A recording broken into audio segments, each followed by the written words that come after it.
अस्सलाम वालेकुम व्यूअर्स, मैं हूं इरफान खान सदोज़ई और मेरे साथ हैं सरदार उमर अजीज़। ये जियोलॉजिस्ट भी हैं, ऑयल एंड गैस की फील्ड में हैं। गुज़िश्ता 15 साल से इन्होंने पढ़ा है, प्रैक्टिकल काम किया है। तो ये सबसे मौजू आदमी है इस वक्त जो ऑयल की कीमतें गिरी हैं, जो आलमी सतह पे एक भौचाल मच गया है। सरदार साहब से जानेंगे कि ये क्या है, आम आदमी की समझ में आने वाली बातें नहीं है। सरदार साहब, ज़रा आप इसको ट्रांसलेट करेंगे कि ये क्रूड ऑयल की जो प्राइसेस है नेगेटिव गई है, इससे क्या मुराद है? सरदार इरफान साहब, ये जो ऑयल प्राइसेस होती है, ये दो इसके पैरामीटर्स हैं। One parameter is WTI, one parameter is Brent oil. Brent oil is a benchmark of international oil pricing, OPEC, जो पूरी दुनिया में ऑयल प्राइसिंग की एक ऑर्गेनाइजेशन है जिसमें सारे ऑयल प्रोड्यूसिंग कंट्रीज है। वो ब्रेंट ऑयल का रेट तय करते हैं। जब जब तक ये WTI है, ये वो यूएस की जो फील्ड्स हैं, ल्यूजियाना, टेक्सास, जो वो ऑयल प्रोड्यूस कर रहे हैं, जो ये भी एक ट्रेडिंग का तरीकाकार है। ये माइनस नेगेटिव में चला गया था। कल ये -$37 पे आपको मिल रहा था। आज भी इसकी माइनस में ये है। माइनस मीन्स के ये ऑयल की प्रोडक्शन इतनी ज्यादा है कि अब ऑयल की स्टोरेज की कैपेसिटी नहीं रही और अब ऑयल की यूजेज नहीं रही। तो अब ऑयल किसी को देने के लिए भी, ये भी एक मजा चल रहा है कि देने के, किसी को ऑयल देने के भी पैसे दिए जाएंगे, यानी माइनस में चला गया। तो ये ब्रेंट की जो प्राइसिंग है, वो ओपेक ने अभी तक वो $20, $15 इसकी रेंज में फ्लक्चुएट कर रही है। रीजन इसकी ये है कि कोविड-19 के बाद इंटरनेशनल फ्लाइट्स बंद थी, ट्रेन बंद है, लोकल ट्रांसपोर्ट बंद है, दुनिया पूरी लॉकडाउन का शिकार है। तो जो ऑयल की कंजम्पशन है, वो जो है वो 20% और 10% पे आ गई है। जब डिमांड एंड सप्लाई का आपने फार्मूला देखा होगा, यूजेज नहीं है जब ऑयल की, तो ऑयल यूज नहीं हो रहा और वहीं मौजूद है, तो उसकी दिन ब दिन कीमत गिर रही है। और इसी का शिकार जो है वो दुनिया की आलमी मंडी में तेल की सनत को ये खदशा सरदार दिखा। साहब, तो फिर सवाल तो ये पैदा होता है कि अगर आलमी सतह पे तेल की कीमतें इतनी गिर गई हैं, माइनस में चली गई हैं, पाकिस्तान में अभी तक तकरीबन वही रेट्स हैं, ये ऐसा क्यों है? यहाँ पे क्यों नहीं फर्क पड़ा? पाकिस्तान में, पाकिस्तान की जो रिफाइनरीज हैं, या पाकिस्तान अपना जो oil 1 lakh barrel per day Pakistan जाती तौर पर प्रोड्यूस करता है, 1 लाख+ बैरल पाकिस्तान की ऑयल फील्ड्स के अंदर। मैं खुद इसी एक्सप्लोरेशन ऑपरेशन की फील्ड में हूँ। गैस भी इसी तरह से प्रोड्यूस की है। गैस मार्केट के रेट्स डिफरेंट हैं, ऑयल के डिफरेंट हैं। और पाकिस्तान की 90 दिन की कैपेसिटी है ऑयल स्टोरेज की। हम्म। हमने जो ऑयल लेके रखा हुआ है पाकिस्तान के स्टोरों में और रिफाइनरीज के अंदर, वो 90 डेज का ये होता है। ये हर ऑर्गेनाइजेशन में एक स्टोरेज की कैपेसिटी होती है। अब वो 90 दिन का ऑयल हमारे पास स्टोर मौजूद है ऑलरेडी, और हमारी जो फील्ड्स हैं उनसे जो पार्को है या ये जो रिफाइनरीज हैं, ये भी ऑयल लेने को तैयार नहीं है, जो हमारी डेली की प्रोडक्शन है अपनी। अब हम्म। ये जो ऑयल इंटरनेशनल मार्केट में गिरा है, जब ये हम लेकर आएंगे तो इस प्राइस का इंपैक्ट उस वक्त पड़ेगा। हमने तो वो लेके रखा हुआ है और हमारे पास ऑलरेडी 90 दिन का स्टॉक मौजूद है, और वो स्टॉक भी कोई यूज नहीं कर रहा। और जो लोकल कंपनीज हैं, उनकी जो डेली प्रोडक्शन है पर डे 1 लाख बैरल+, वो भी रिफाइनरीज नहीं ले रही, वो कंपनियों ने अपने वेयर हाउसेज में रखा हुआ है। तो हमारे पास ऑलरेडी इतना ऑयल है। गवर्नमेंट कर सकती है ये काम, लेकिन गवर्नमेंट वेट एंड सी देख रही है कि मे भी ऑयल की प्राइस 10-15 दिन बाद फ्लक्चुएट कर जाए। तो हम इंटरनेशनल मार्केट से डायरेक्ट उस तरह से एफिलिएट नहीं है। हम इंपोर्ट जरूर करते हैं ऑयल, लेकिन हम इंपोर्ट, बड़े बड़े जो बहरी जहाज हैं वो ऑयल लेकर आते हैं। अभी भी 13 से 16 जहाज कराची के पोर्ट पे खड़े हैं जिनको इजाजत नहीं है ऑयल उतारने की। क्यों? तो प्राइस सरदार की वजह साहब, से। ऐसी सूरत हाल में तो कहते थे जब कि बिजली तेल से जब बनती थी तो वो सबसे महंगी उस वक्त तस्वर की जाती थी। अब जब तेल की कीमत ही गिर गई है और लोग बिजली के बिलों को रो रहे हैं कि बिल इतने ज़्यादा आ रहे हैं, तो गवर्नमेंट को ऐसा नहीं करना चाहिए कि तेल के ऊपर बिजली की प्रोडक्शन शुरू कर दे? जब तक तेल सस्ता है, कम से कम लोगों को रिलीफ तो मिलेगा। बिजली की प्रोडक्शन जो इरफान साहब आप बात कर रहे हैं, वो जब हमारी यूजेज और डिमांड बहुत ज़्यादा थी, उस वक्त रेंटल प्रोजेक्ट्स कुछ आए थे जो ऑयल, फर्नेस ऑयल और दूसरे ऑयल्स पे बिजली बनाते थे। लेकिन अब कुछ अरसे से ये नए प्रोजेक्ट्स लगे, बिजली की भी डिमांड पूरी हो गई। दूसरा, अभी शदीद गर्मियाँ नहीं आई हैं, बिजली की हाई पीक डिमांड अभी स्टार्ट नहीं हुई। ये होगी जुलाई अगस्त में। अभी बारिशें भी हुई हैं, आपने देखा है मौसम, 2-3 दिन पहले तक भी नीलम के और टॉप एरियाज में बर्फबारी हुई है। अभी क्लाइमेट चेंज की वजह से आपके तमाम डैम्स फुल हैं। पानी की आपके पास कोई, अभी आप पानी से बिजली बना रहे हैं, जब पानी की शॉर्टेज होगी, बिजली की डिमांड ज्यादा होगी, तब जाके पावर पीपीईज जो है प्राइवेट जो सेक्टर में बनाते हैं बिजली या ऑयल से जो बनती है, उस वक्त जरूरत पड़ेगी। लेकिन अभी तो आपको जरूरत ही नहीं है। हाँ, अगर बनानी पड़ गई तो आपको पानी से ज्यादा सस्ती अब तेल से बिजली बनाने की नौबत आ चुकी है, क्योंकि अगर ये कोरोना वायरस की और इंटरनेशनल लॉकडाउन की सिचुएशन यही रही, तो अगले ये जो ऑयल प्राइस है ये एकदम ये 2-3 महीने इसी फ्लक्चुएशन का शिकार रहेगी। अगर दुनिया वापस ऑपरेशनल हो जाती है, फ्लाइट्स चल पड़ती हैं, दुनिया वापस अपनी नॉर्मल रूटीन पे जैसे थी आ जाती है, तो ये वापस ये ऑयल वापस अपनी जगह पे चढ़ना शुरू हो जाएगा, क्योंकि इसकी यूजेज और कंजप्शन पर डे होगी। सरदार साहब ये बताएं कि जो स्टॉक मार्केट का और इसका काफ़ी बराह रास्त ताल्लुक इस वजह से है कि ऑयल एंड गैस की बहुत सारी कंपनीज हैं जिनका मेजर शेयर है स्टॉक एक्सचेंज में। एक तरफ तो तेल की कीमतें गिर रही हैं, दूसरी तरफ पाकिस्तान की स्टॉक मार्केट ऊपर जा रही है। ये समझ से बाहर है, ये कैसे हो रहा है जब पूरी मार्केट बैठ रही है और हमारी स्टॉक एक्सचेंज में बेहतरी आ रही है। पाकिस्तान जो है वो ना ओपेक का मेंबर है, पाकिस्तान ऑयल प्रोड्यूसिंग कंट्री नहीं है। पाकिस्तान की अपनी जो है, अब आप सऊदीया से पाकिस्तान को कंपेयर करेंगे तो ये सऊदीया की प्रोडक्शन जो है वो 13 मिलियन बैरल्स है और पाकिस्तान की 1 मिलियन बैरल है। तो हम बेसिकली गैस मार्केट है, नेचुरल गैस सीएनजी या ये जो मीथेन गैस है जो हम घरों में जलाते हैं, और पहले भी पाकिस्तान जो है वो ऑयल में गैस मार्केट है। ये गैस के जो कंपनी जितनी है वो गैस की उनकी मेजर मार्केट है, शेयर्स भी उसी में। साथ जो उनकी पर डे बैरल प्रोडक्शन है ये क्रूड ऑयल ये भी साथ है, लेकिन इसको इंटरनेशनल मार्केट साथ लिंक किया जाता है। वो जो शेयर होल्डिंग है वो गैस के साथ है। लेकिन मार्केट में जो आप कह रहे हैं स्टॉक एक्सचेंज में तेजी है, वो भी इसलिए है कि इसकी फ्लक्चुएशन की वजह से जो यहाँ पे करंटली अवेलेबल ऑयल है उसकी ट्रांसपोर्टेशन हो रही है, परचेज हो रही है, तो वो मांग मांग ज्यादा है उसकी। जो लोग स्टोर कर रहे हैं, जो खरीद रहे हैं, पेट्रोल पंप मालकान, पीएसओ, क्योंकि उनको पता है कि ऑयल का रेट गिर गया है। जैसे पिछले कुछ महीने पहले इन्होंने जी 10 रुपए 15 रुपए 114 रुपए से 100 कुछ रुपए 10-12 रुपए इन्होंने ऑयल सस्ता कर दिया, पेट्रोल डीजल वगैरह। अभी मजीद आपको यकम तारीख के बाद 20-20 रुपए पेट्रोल और डीजल में फिर दोबारा से कमी आएगी। तो ये जो बिजनेस करते हैं पेट्रोल पंप्स वाले पाकिस्तान में, या ये जो ऑयल की तरसील है, इनकी शेयर स्टॉक एक्सचेंज में भी होते हैं। ओजीडीसीएल है, पीपीएल है, मारी पेट्रोलियम है, जो ऑयल प्रोड्यूसिंग कंपनी, उनके भी शेयर्स हैं। तो ये लोकल मार्केट की स्टॉक बढ़ रही है फ्लक्चुएशन की वजह से।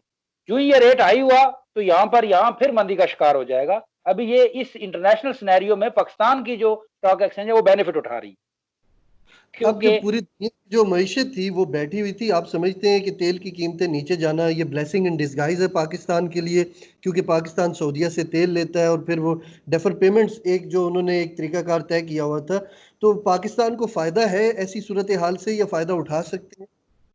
पाकिस्तान को और पाकिस्तान जैसे जितने भी थर्ड वर्ल्ड के और तरक्की पजीर ममालिक हैं जो अभी इस जिनका पर कैपिटा बहुत कम है, जिनकी जीडीपी बहुत कम है, ग्रोथ रेट बहुत कम है, उनको इसमें बहुत बेनिफिट है। पाकिस्तान की मेजर पेमेंट बजट की और वैसे भी वो ऑयल इंपोर्ट में ही थी, और हमने जो सऊदी अरब से भी ऑयल के ऊपर रिफाइनरी पे उनसे जो उन्होंने कहा कि आप रिफाइनरी बनाएं, जिसको सऊदी अरब गवादर में बना रहा है, जिसको वो इन्वेस्ट भी करेगा, जिसको वो हमें किस्तों पे, हमें सऊदिया ने कोई कर्जा नहीं दिया, उन्होंने हमें तेल दिया है, और अब तो वो कर्जा भी नहीं रहा, तेल भी हमें मुफ्त ही है। तो अब सऊदिया बजाय जाया करने के हमें ही देगा, तो हम जैसे मुल्कों को तेल मिल सकता है, हम उससे अपनी मार्केट, एनर्जी क्राइसिस, बाकी चीजों को, और पेमेंट्स में भी जो हमने जिस मद में पैसे देने थे वो हमें कुछ बचत हो सकती है।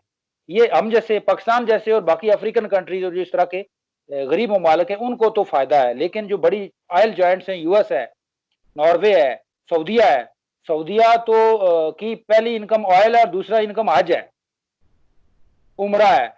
तो उनकी हज उमरे की भी इनकम बंद हो चुकी है, और कुछ अरसे बाद आले सऊद जो है वो अगर यही हालात रहे तो वो ऑयल की इस नेमत से भी वो मोहताज हो जाएंगे, और वो उनकी जो दुनिया में मोनोपोली है वो भी खत्म हो सकती है। मौजूद पाकिस्तान है, तो ये बताएं कि पाकिस्तान की मईशत सर उठाएगी ये कोरोना की वबा के बावजूद, चूंकि बहुत सारी चीज़ें पाकिस्तान की फेवर में चली गई हैं, हमारी इकोनॉमी तो पहले ही कोई बहुत अच्छी नहीं थी, चूंकि इंटरनेशनल फंडिंग हो गई है, हमने जो लोन वापस करना था उसमें भी कुछ नरमी की गई है, और ऊपर से तेल की कीमतें भी गिर गई हैं।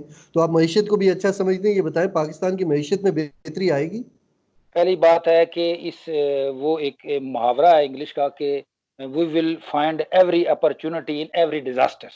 तो ये कोरोना वायरस इंटरनेशनली एक वबा थी, पाकिस्तान में भी इसके असरात हैं, लेकिन अभी हमें इंटरनेशनल आईएमएफ ने भी एक कर्जा दे दिया है, हमारी किस्त भी उन्होंने डेफर कर दिया कि ठीक है बाद में दे दें।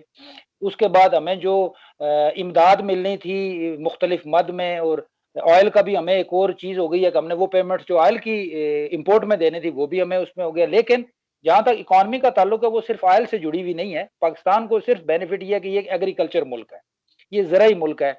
सब्जियां, अजनास, दालें, खाने पीने का सामान, फूड सप्लीमेंट्स हमारे पास हैं। बाकी दुनिया जहान की इंपोर्ट बंद हो चुकी है, कोई चीज़ आ ही नहीं रही है। हम तो सिर्फ अपनी खुराक पे और एग्रीकल्चर पे जिंदा है। बाकी तो गाड़ियां इस्तेमाल नहीं हो रही, ट्रेनें चल नहीं रही, कारोबार लोगों के है नहीं, जो चीज़ है वो शटर डाउन है। तो अभी तो लोग गुजारा कर रहे हैं, और एग्रीकल्चर मुल्क होने की वजह से हमें फूड की शॉर्टेज नहीं हुई, जिसकी वजह से हमें मसाइल नजर नहीं आ रहे। लेकिन अगर आप यही बात जो सवाल आप मुझसे कर रहे हैं, आप किसी मर्चेंट से करेंगे, आप किसी कपड़े वाले से करेंगे, किसी आप बिजनेसमैन से करेंगे, तो वो कह रहा है जी 2 महीने का मुझे करावे पड़ गया और मैंने अपने दुकान का शटर भी नहीं खोला। तो इस तरह के मसाइल जो बाकी अलाइड चीजें थी इकोनॉमिक्स की, इकोनॉमी की, और वो मुतासर हुई हैं। लेकिन फूड सप्लीमेंट और डेली लाइफ, अभी आप देखें कि सब्जी की दुकानें खुली हैं, मेडिकल स्टोर खुले हैं, ये दो चीजें खुली हैं। अद्वियात लोगों को मिल रही हैं और खाने पीने की चीजें मिल रही हैं, लोग लॉकडाउन का शिकार है। बाकी सबकी ट्रांसपोर्ट मशीनरी, बाकी मार्केट्स बंद हैं। तो इसमें जो एग्रीकल्चर मुल्क होने की वजह से हमें बेनिफिट है। और जो ब्लेसिंग इन डिस्गाइज ये है कि जो हमारी पेमेंट थी और ऑयल और जो ऐसी चीजें जो इंपोर्ट में हमारा मेजर शेयर जाता था, वो अभी करंटली हमें नहीं हो रहा। तो हम ये जो तो ये चीजें हैं बताइए उसको सरदार साहब, इनकी जो ऑयल की कीमतें हैं ये कब वापस ऊपर जाने की पोजीशन में होंगी और किस रेशो से जाएंगी? क्या बिल्कुल यकजक जिस तरह नीचे आई हैं इसी तरह ऊपर जाएंगी, शूट करेंगी 40-40 रुपए, 50-50 रुपए? इरफान साहब, मसला ये है कि किसी एक इंटरनेशनल जो जितने भी क्रिटिक्स हैं वो ये कह रहे हैं कि हम 2020 नहीं 2120 देख रहे हैं। इस कोरोना वायरस ने दुनिया को एक सदी पीछे धकेल दिया है। आप कह रहे हैं कि प्राइस बढ़ेगी, मुझे तो ये 6-8 माह साल 2020 पूरा पूरी तरह से ना मार्केट खुल सकेगी। और इस वायरस का एक साइकोलॉजिकल जो इफेक्ट है कि लोग लोगों से वैसे ही दूर हो चुके हैं, 6-7 फुट लोग लोगों से मिलना भी पसंद नहीं करते। अब साइकोलॉजिकल तौर पर लोग यहाँ पर है। और जिस तरह से डेंगू हर साल आता है, तो ये कोरोना अभी हुआ है, तो नेक्स्ट ईयर सर्दियों में, ये फ्लू है एक किस्म का, तो नेक्स्ट ईयर सर्दियों में अगर इसके सपोज इस मरतबा 100 केसेस दे, तो नेक्स्ट ईयर क्या पता है 2021 में 20 केसेस हो, 30 केसेस हो। कोरोना को यहाँ से पूरी दुनिया से फुल फोर खत्म करना मुश्किल है।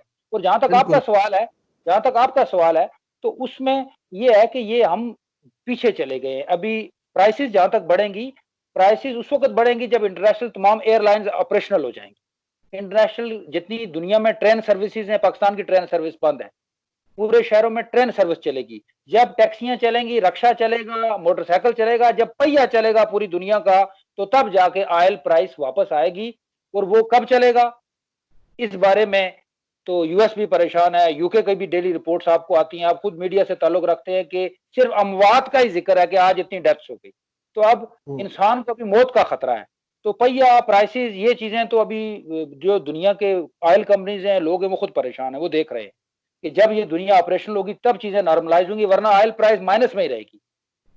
ये बताएं कि इस इंडस्ट्री में फिर तो डाउन साइजिंग भी होगी, क्या कुछ इस तरह की खदशात हैं कि एम्प्लॉयज़ को उनकी नौकरियों से फारिग किया जाए बैन अवी सतह पे भी और पाकिस्तान में भी? ऑयल एंड गैस की और जो सनत है उसमें जितने भी एम्प्लॉयज़ हैं वो ज़ाहिर है वो उसकी प्रोडक्शन और सेल और प्रॉफिट के साथ अटैच है। ये बड़ी जो है सारी इंडस्ट्रीज़ के साथ यही मसला है, लेकिन इस इंडस्ट्री का ये है कि यहाँ पे हर कंपनी की पर डे इनकम है। मैं भी एक कंपनी के साथ अटैच हूँ, उसकी भी पर डे इनकम है। और हमसे रिफाइनरी जो है पाकिस्तान की, वो कह रहे हैं हमारे पास स्टोरेज कैपेसिटी फुल है, वो 1-2 महीने से ऑयल ही नहीं ले रहे, सपोज़ गैस तो यूसेज हो रही है। तो इससे डाउनसाइजिंग भी होगी, एम्प्लॉयज को भी वो होगा और कंपनियां भी अपने शेयर्स कम करेंगी और वो भी उस वक्त तक बर्दाश्त करेंगी जब तक वो वापस नॉर्मल उस पर नहीं आती। और ये एक और ऑयल स्लम्प है, इसकी वजह से ऑयल इंडस्ट्री के एम्प्लॉयज को डेफिनेटली पहले कट लगेगा उनके मुख्तलिफ इंसेंटिव्स पे, सैलरीज पे, चीज़ों पे, और फिर आहिस्ता आहिस्ता कंपनीज के पास स्वाय ले ऑफ के और कोई हल नहीं, क्योंकि उन्होंने बजट पूरा करना है। ये एक आखिरी सवाल का जवाब दे दें कि आप तो इस फील्ड से हैं, आप समझते हैं सारी चीज़ों को, इन टेक्निकल मामलात को, जो कैपेसिटी है उसको बढ़ाया जा सकता है ऑयल को स्टोर करने के हवाले से?